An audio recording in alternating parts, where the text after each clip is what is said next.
bunch of bullshit. Just a poor excuse for you to use up all your bullets. How much money does it take to really make a full clip? 9/11 building 7, did they really pull it?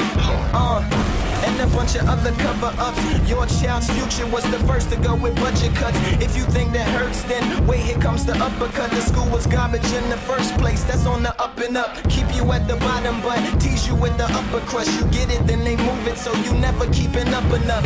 If you turn on TV, all you see's a bunch of what the fucks. Do this dating so-and-so, blabbering about such and such, and that ain't Jersey Shore. Homie, that's the news, and these the same people supposedly telling us the truth.